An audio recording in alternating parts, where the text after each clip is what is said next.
Hello दोस्तों, राधे राधे, नमस्कार। कैसे हैं आप सब लोग। हमारे यूट्यूब चैनल पे आप लोग का स्वागत है।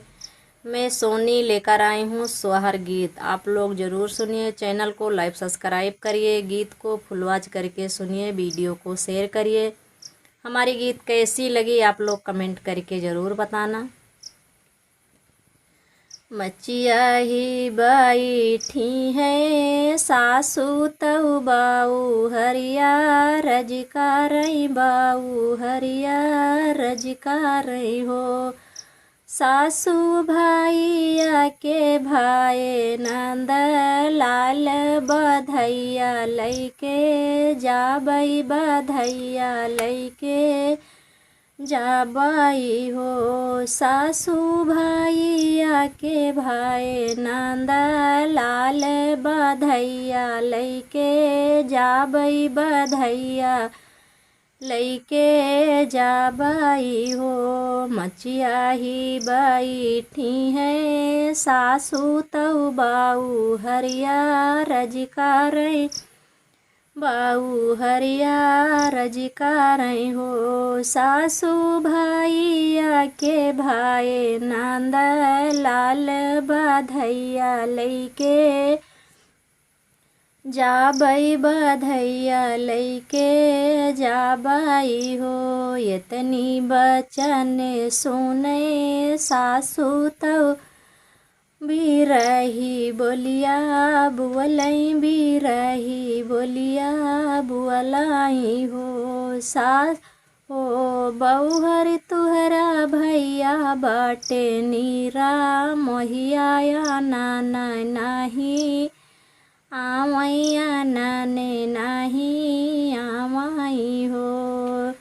बउहर तुहरा भैया बाटे नीरा मोहिया नाने नाही आवैया नाने नाही आवाई हो। इतनी वचन सुने बउहर तऊ माना दुखित भाई माना दुखित भाई हो।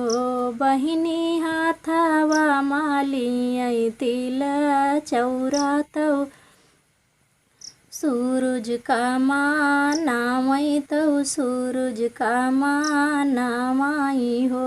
बहिनी हाथवा माली तिल चौरा तऊ सूरज का मानावई तऊ सूरज का मानावाई हो। संझैनी साजाई घोड़वा सा बेरे आसा वरवा सा बेरे आसा वरवाई हो। बहिनी दुआरा पै खियलई भायनवा तो मामा का नाजर पारी मामा का नाजर पारी हो।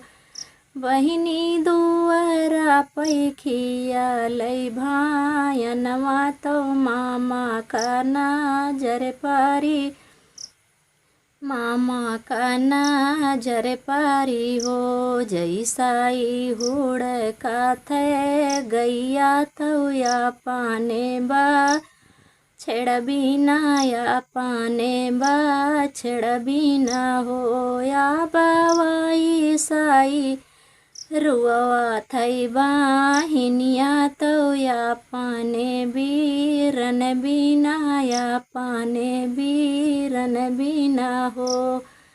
आंबावाई साई रुआ थई बाहिनिया तो या पाने बीरन बिना या पाने बीरन बिना हो। जैसाई भारी गाता लौनाया साढ़ावा के बरसे या साढ़ावा के बरसे न हो। या बवाई साई भारी गकार जवाब बहिनिया के रुए बहिनी यहाँ के रोए न हो। या बवाई साई भारी गकार जवा बहिनिया के रोए बहिनिया के रोए न हो।